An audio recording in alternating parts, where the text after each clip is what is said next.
my name is Alyssa, and today I want to flow through some things that you can do on a chair in a beginner level class, especially if you're working within the franchise system. 1.0 is designed to introduce people to the chair. So let's start at the start. I always make sure I have it set up for them, right? So if it's level 1, they might not understand exactly how they work on the tree, but I'm gonna have one set up on the 3. We'll have our clients come to facing, I call it the person cutout. We're gonna stand in through here, but I'm not gonna be leaning against the chair.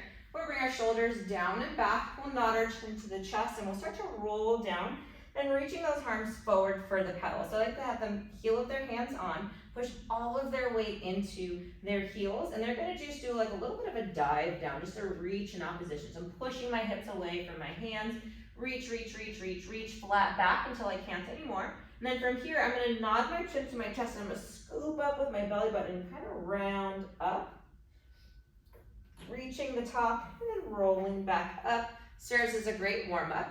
If they feel comfortable there, you can press the pedal down and have them do a few cat-cows.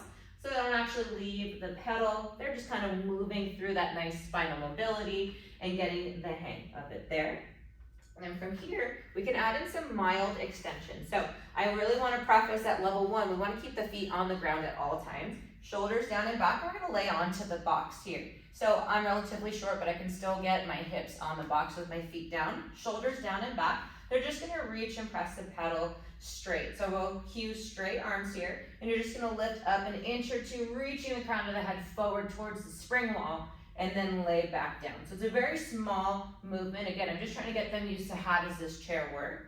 Then we can find that nice flat back midway point, bend the elbows out wide and press. Start to get those muscles working, lifting up through the abs, squeezing the shoulder blades back to do so. And then we'll slowly bring the pedal up. Both hands come to the frame as we push up with our feet and our arms to return to standing. Another really great way to add some flexion in and some stretch in a level 1 is just simply doing our mermaid on the chair. So we want to square up those hips, we want to sit up really tall, and we want to keep this foot docked. So I'm a little too short to keep it docked all the way, so I do go the ball of my foot. But from here, we're just going to do a mermaid. I actually find it's easier to do it on the chair than teaching Z-sit to quite a few new people, right? So this is a great way to kind of figure out, how do I square up my hips and sit up tall? We'll take one hand to the pedal, the other hand up, and we're just going to exhale, press down, and reach. So I'm just trying to think about keeping my bicep over my ear. I'm thinking about looking forward, maybe to the person in front of me, and my arm going towards the spring wall. Coming up, have them take their hand off and reset to come back down, counterbalance stretch.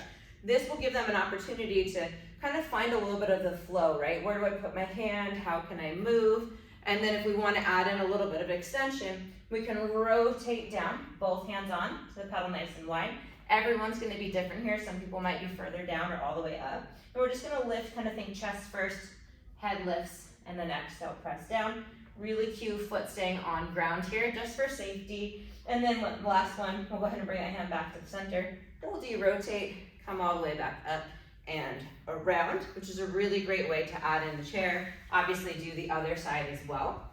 If you have been working on that a little bit, you can turn your attention to the chair facing pedal. So biggest thing for beginners, their feet don't go anywhere on the wood, right? Because they might be changing a spring, or an instructor might be changing a spring. We want to make sure our feet stay off of that, right? So same thing, we can do, perform our nice little roll down, rolling down, maybe bending through the knees if they need to, rolling all the way up. That can serve as a little bit of a warm-up. Or we can do our nice roll down. So I'm rolling down, and I'm just going to do a little bit of crunching, right? So a little ab crunch. I'm going to lift up, round back, press down, round back. So I'm using those abs to lift and lower. And then you can roll it up, maybe flat back here, and then you'll tuck and roll, flat back, press. So same idea as the other side. We're just using it from a different range of motion. One of my favorite stretches is to press the pedal all the way down. Now I'm gonna bend the same same leg that stays on, and I'm gonna twist and look up. So I'm learning, how do I keep this pedal grounded and then still get my stretch in? So really having to press in opposition both ways, and then we'll roll it back up. The final way I like to use the chair in a level 1 class is to see how comfortable do we feel pressing and standing on one leg.